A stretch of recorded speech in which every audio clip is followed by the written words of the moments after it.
À la une de ce journal, le ministère des Affaires étrangères, de la coopération et des Mauritaniens de l'extérieur organise une cérémonie d'iftar en l'honneur des anciens diplomates et des représentants du corps diplomatique d'un autre pays. Les membres du gouvernement continuent d'exhorter les responsables des directions et services à rapprocher l'administration des citoyens.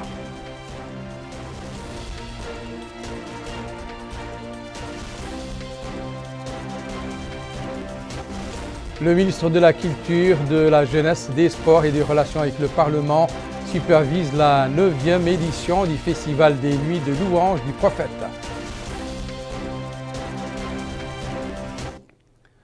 Mesdames, Messieurs, bonsoir et bienvenue à cette édition du journal.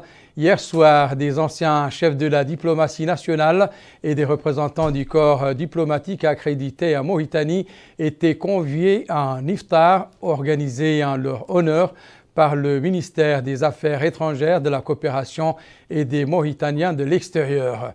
L'occasion pour le chef de la diplomatie, M. Mohamed Salim Merzoug, d'affirmer que cet iftar est une opportunité de s'inspirer de l'expérience des doyens de la diplomatie mauritanienne et d'échanger par ailleurs avec les différents membres du corps diplomatique dans notre pays sur les divers aspects de la coopération. Amina Takan. Le ministère des Affaires étrangères, de la coopération et des Mauritaniens de l'étranger a organisé à l'Académie diplomatique un iftar en l'honneur des anciens chefs de la diplomatie nationale et des représentants du corps diplomatique accrédités dans notre pays. Un iftar supervisé par le ministre des Affaires étrangères, de la coopération et des Mauritaniens de l'extérieur, Mohamed Salim Merzoug, qui a indiqué que cette rencontre vise à bénéficier de l'expérience des doyens d'une part et de rencontrer les différents membres du corps diplomatique dans notre pays. Il a indiqué que cette cérémonie d'iftar est désormais devenue une tradition porteuse d'une grande signification tenant aux valeurs de la paix, de la tolérance et de l'altruisme, ces valeurs qui se situent au cœur de notre noble religion islamique dont nous avons aujourd'hui plus que jamais besoin en tant que source d'inspiration individus et peuples pour la préservation de la paix dans le monde. En outre, il a exprimé l'importance de l'organisation de cet événement à l'Académie dont la création découle d'une vision du président de la République pour répondre aux besoins de la modernisation de l'outil diplomatique. Il a salué particulièrement les anciens ministres, secrétaires généraux et autres ambassadeurs présents, indiquant que la Mauritanie a toutes les raisons d'être fière à son appartenance à de nombreux partenaires de par sa situation géostratégique et de son patrimoine culturel. De même, il a noté que notre pays a de bonnes raisons d'être fier d'avoir noué depuis l'aube de l'indépendance de nombreuses relations d'amitié qui ont permis de réduire les effets de l'éloignement géographique avec des pays qui sont devenus aussi proches que voisins. Il a saisi l'occasion pour confirmer aux uns et aux autres que leur amitié constitue pour la Mauritanie une source principale de fierté et pour leur exprimer la détermination sans faille et le souci de renforcer ces relations dans l'intérêt commun de nos peuples et dans l'intérêt de l'humanité.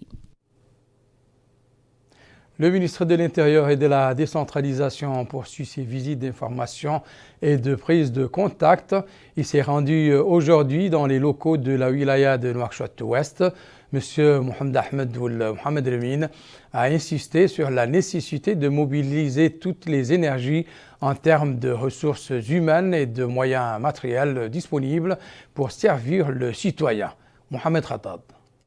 C'est une visite de travail et d'information que le ministre de l'Intérieur et de la décentralisation, M. Mohamed Ahmed Mohamed Lamine, a effectué aujourd'hui dans les locaux de la wilaya de Nouakchott-Ouest, où il a été accueilli par le wali, M. Abdelrahman Hassan, lequel a loué cette visite, déclarant que le staff et les employés de la wilaya sont déterminés à exécuter les instructions des pouvoirs publics. Avant de quitter les locaux de la wilaya, le ministre a exhorté les responsables à rapprocher le service public du citoyen en application des orientations du président de la République, M. Mohamed Ould Cheikh Al-Qazouani. La seconde étape de cette tournée était la Muqata'a de Sabra, où le ministre de l'Intérieur et de la décentralisation a été accueilli par le Hakem, M. Boula Ould Sidi Mohamed. Ici, le ministre s'est enquis du déroulement du travail, de la nature des services dispensés aux citoyens et a écouté les explications du Hakem au sujet des problèmes qu'ils rencontrent dans l'accomplissement de leur mission. L'autre étape de cette tournée du ministre de l'Intérieur et de la décentralisation était la commune du Ksar, où il a été accueilli par le maire du Ksar, M. Mohamed Salek Omar. Ici, le ministre de l'Intérieur et de la décentralisation s'est enquis des conditions de livraison des pièces d'état civiles aux citoyens, recevant des explications détaillées présentées par les responsables des services auprès desquels il a insisté sur la nécessité de simplifier les procédures et de faciliter l'accès de chaque citoyen aux services fournis et de prendre en compte les cas humanitaires ou sociaux tels que les malades et autres personnes à besoins spéciaux. Le même message a été par ailleurs transmis par le ministre de la Santé, M. Mokhtar Ould Dahi, aux responsables et personnels médicaux de l'hôpital de l'Amitié et du centre mère à enfants. Le ministre avait auparavant pris connaissance du niveau de fonctionnement et des équipements dont disposent ces deux structures hospitalières. Abdullah Damaba. Le centre hospitalier de l'Amitié au niveau de la Moukata d'Arafat relevant de la wilaya de Nouakchott-Sud et le centre hospitalier mère et enfant de la commune du Ksar relevant de la wilaya de Nouakchott-Ouest constituent les deux structures sanitaires qui ont été visitées par le ministre de la Santé. Sur les lieux, Mokhtar Ould Dahi a pu s'informer de l'état des services d'urgence au sein de ces hôpitaux. Il a aussi eu à s'enquérir de la prise en charge réservé aux malades, des interventions journalières et services prodigués sur les lieux. Le ministre de la Santé, Mokhtar Ould Dahi, a fait part de l'objectif de ce déplacement qui, dit-il, lui a permis de s'informer du travail abattu au sein de ces structures sanitaires. Il a aussi indiqué que le plus important est d'unir les efforts aussi bien du personnel administratif, du personnel soignant et responsable de ces secteurs afin que les citoyens disposent des soins et services requis. Au sein de ces deux structures hospitalières, le ministre de la Santé a recueilli les différents problèmes auxquels sont confrontés les malades. C'est dans le cadre des services médicaux qui leur sont fournis. À la fin, il a tenu des réunions durant ces deux déplacements avec le personnel médical et les responsables administratifs au sein de ces deux infrastructures hospitalières. C'est parti pour la 9e édition du Festival des Nuits de louanges du Prophète. Il a été donné par le ministre de la Culture, de la Jeunesse, des Sports et des Relations avec le Parlement, M. Khater Ould Cheibani, qui a par la même occasion annoncé que son département appuiera tous les pionniers de la pensée, de l'art, de la culture, des médias et de la diversité culturelle. Aminata Khan. Lancement de la 9e édition du Festival des Nuits de louanges au prophète Mohammed par le Centre Terranine pour le folklore et les arts populaires. Cette 9e édition est tenue en hommage au jeune militant Cheikh Al-Hassan El-Bombari. Cette manifestation est une occasion pour que les Mauritaniens magnifient leur amour au prophète, leur soutien et la glorification de ses vertus et nobles valeurs. Une occasion pour le ministre de la Culture, de la Jeunesse, des Sports et des Relations avec le Parlement, Khater Ould Cheibani, d'indiquer que son département appuiera tous les pionniers de la pensée, de l'art, de la culture, des médias et de la diversité culturelle, indiquant que l'annonce concerne toutes les formes d'expression qui servent l'unité nationale et la paix civile et combattent la discorde, la haine, le racisme, l'exclusion et la marginalisation. Le ministre a rappelé que le président de la République, Mohamed Ould Cheikh Al Ghazouani, avait donné l'engagement pour la restauration d'un climat apaisé qui rassemble et ne divise personne, estimant que le festival constitue un bel exemple de la concrétisation de l'engagement du gouvernement, car nous avons besoin, dira-t-il, d'une Mauritanie où règne la tolérance, l'entente, une société libre qui blâme toute forme de haine. À son tour, le directeur du Centre Taramim, Mohamed Ali Bilal, a déclaré que son établissement est une institution consacrée à l'art et à la préservation du patrimoine du peuple mauritanien, rappelant que le projet était un projet communautaire et il a remercié tous ceux qui avaient contribué à l'organisation de cet événement. Ould Bilal a exprimé l'aspiration du centre à un plus grand soutien de la part du secteur concerné afin qu'il puisse continuer à remplir sa noble mission, expliquant qu'il travaillait actuellement avec des moyens limités et grâce à des initiatives personnelles insuffisantes pour couvrir les coûts du festival. La ministre de l'Action sociale, de l'Enfance et de la Famille, Mme Safié Mtentaha, continue de faire connaissance des structures qui relèvent de sa compétence. Aujourd'hui, elle a visité quelques centres dédiés à la promotion de la femme, des enfants et à l'intégration sociale. Mohamed Khattat a suivi les pas de la ministre.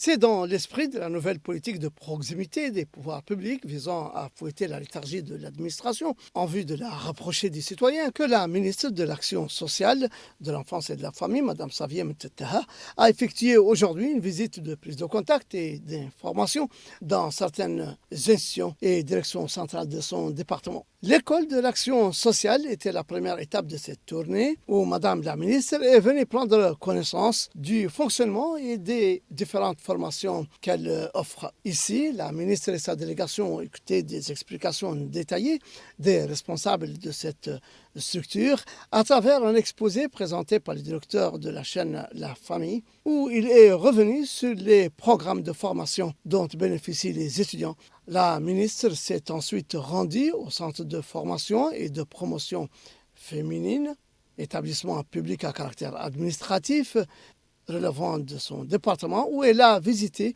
tous les pavillons, écoutant des explications de leurs responsables, avant de suivre un exposé présenté par la directrice du centre sur sa création, la formation et la mise à niveau des filles en rupture de scolarité et les femmes organisées au sein de coopératives féminines.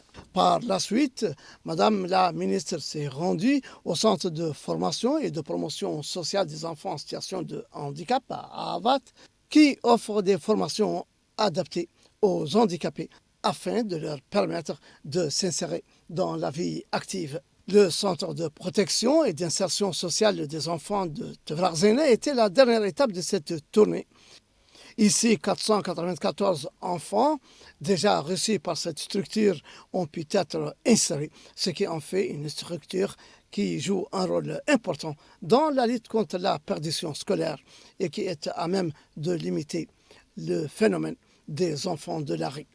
À l'issue de cette tournée, le chargé de mission au ministère de l'Action sociale, de l'Enfance et de la Famille, M. Mohamed Oulali Telmoudi, a indiqué que Mme la ministre a 3 jours durant effectué différentes visites dans des directions centrales et des structures relevant de son département et qu'elle y a insisté tour à tour à rapprocher les services des citoyens et à respecter les horaires de travail, proposant des solutions aux problèmes et difficultés identifiés. Également au chapitre des activités de ce département, l'atelier organisé ce jour portant sur la présentation des résultats du projet pilote de prise en charge par la Caisse nationale d'assurance maladie de 300 personnes vivant avec un handicap dans la wilaya du Gudimara.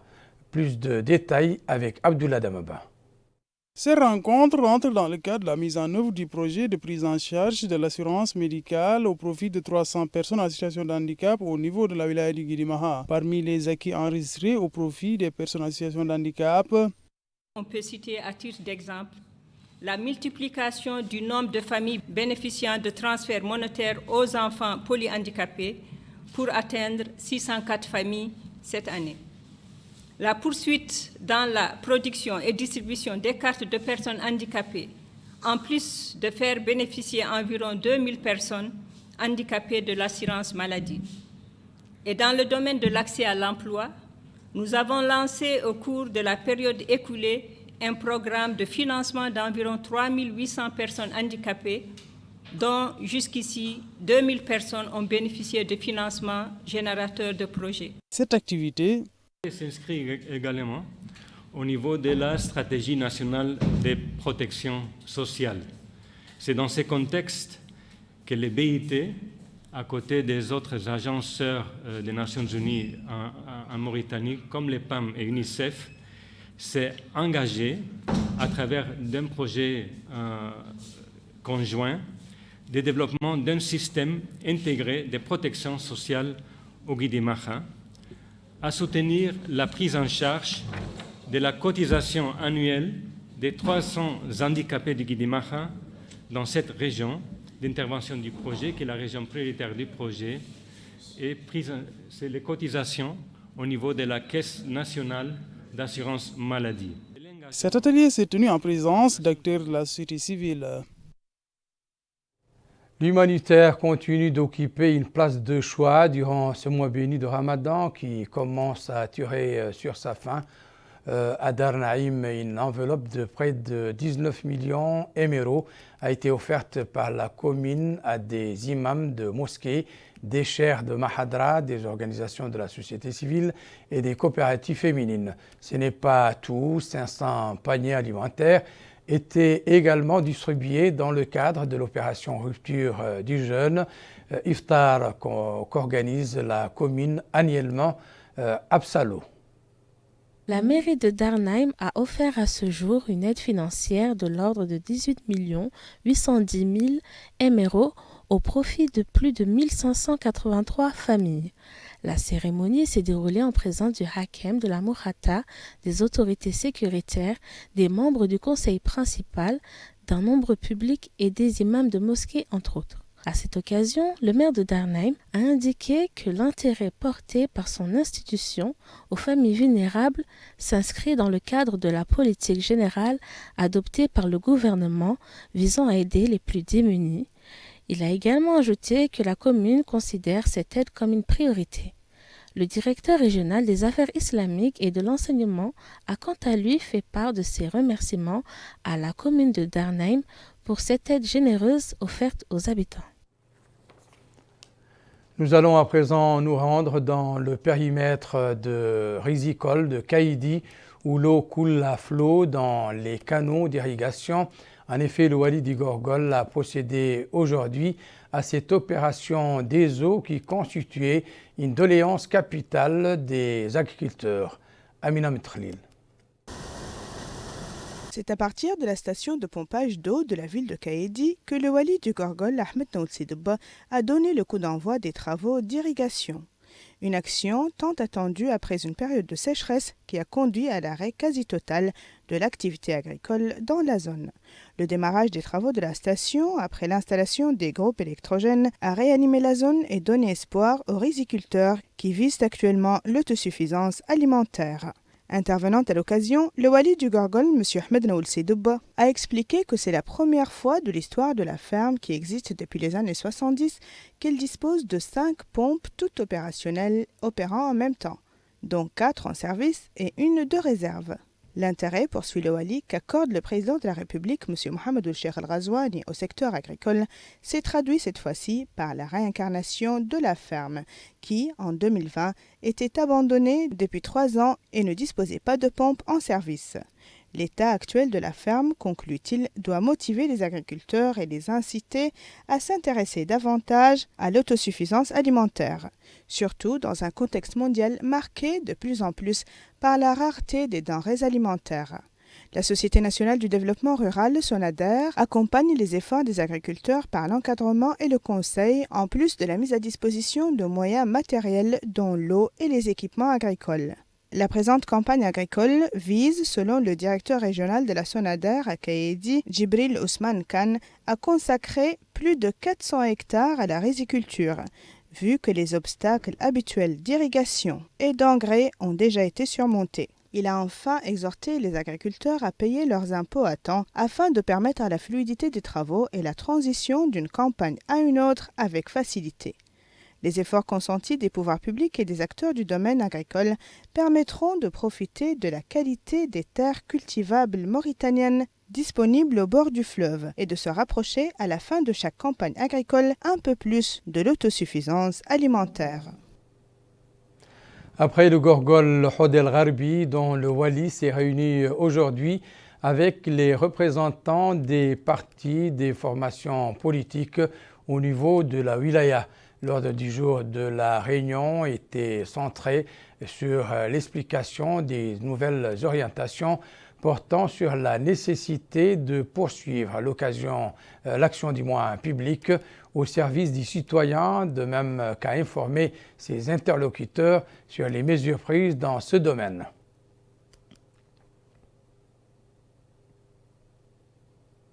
À Nouadhibou, les rideaux sont tombés sur le concours de récitation du Saint-Coran, sanctionné par la remise des prix aux lauréats. Une cérémonie supervisée par le wali de Dakhlet Nouadhibou, qui avait été organisée par la station régionale de Radio Mauritanie à Nouadhibou, en coopération avec la Direction régionale des affaires islamiques et de l'enseignement original sous l'égide de la commune de Nouadhibou. Amina Mentkhalil. 70 participants à la compétition de récitation du Saint-Coran et de ses règles de perfectionnement étaient en lice pendant 4 semaines pour qu'à la fin de la compétition organisée par la commune de Nouadhibou, 5 vainqueurs reçoivent leur prix de lauréat. Supervisant la cérémonie de remise des prix, le wali de Dakhlet Nouadhibou, M. Yahya Cheikh Mohamed Val, a exprimé ses remerciements aux érudits et savants pour leur appui à cette compétition, en plus de la commune de Nouadhibou et son maire pour l'appui matériel et moral apporté à cet événement. Il a été rejoint dans ses remerciements par le représentant du ministère des Affaires islamiques et de l'enseignement originel qui a précisé que l'initiative s'inscrit dans le cadre des animations du mois béni de Ramadan. D'autres ulama ont également intervenu en souhaitant la poursuite de ce genre d'activité. Pour sa part, le directeur du bureau régional de Radio Mauritanie, Cheikh Oul-Houaybib, a affirmé que tout le monde a été gagnant du fait d'avoir pu écouter, durant ce mois béni de Ramadan, la lecture et récitation du Saint-Coran. Une lecture qui, selon le premier gagnant, fait des personnes la pratiquant les élus d'Allah le Tout-Puissant, puisqu'ils connaissent et transmettent son message. Il est à préciser que les gagnants en cette compétition ont reçu, en plus des éditions du Saint-Coran, une enveloppe globale d'1 million d'ouguiyas offerte par la commune de Nouadhibou. Nous reformons ce journal par l'iftar organisé hier soir par le secrétariat exécutif des femmes de l'Union pour la République, auquel ont assisté des membres du gouvernement, des parlementaires, ainsi que des dirigeants et membres de différentes formations politiques, mais aussi des responsables de fédérations féminines et un parterre de cadres et d'électeurs du parti. L'occasion pour le président de l'UPR, M. Sidi Mohamed Ould Bamar, d'affirmer que cet événement s'inscrit dans la droite ligne de la politique suivie par le parti depuis son 2e congrès ordinaire et en concrétisation de la vision de M. Mohamed Ould Cheikh Ghazouani dans le renforcement de la culture de la solidarité et d'entraide entre toutes les forces vives du pays. À présent, le rappel des principaux titres de cette édition. Le ministère des Affaires étrangères, de la coopération et des Mauritaniens de l'extérieur organise une cérémonie d'iftar en l'honneur des anciens diplomates et des représentants du corps diplomatique dans notre pays. Les membres du gouvernement continuent d'exhorter les responsables des directions et services à rapprocher l'administration des citoyens.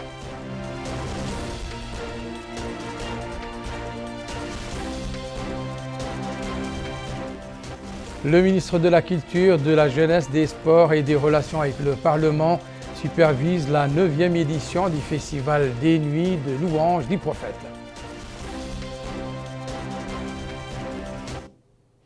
C'est la fin de cette édition. Merci pour votre attention. Excellent moment avec le reste des programmes d'El Mauritania. Au revoir.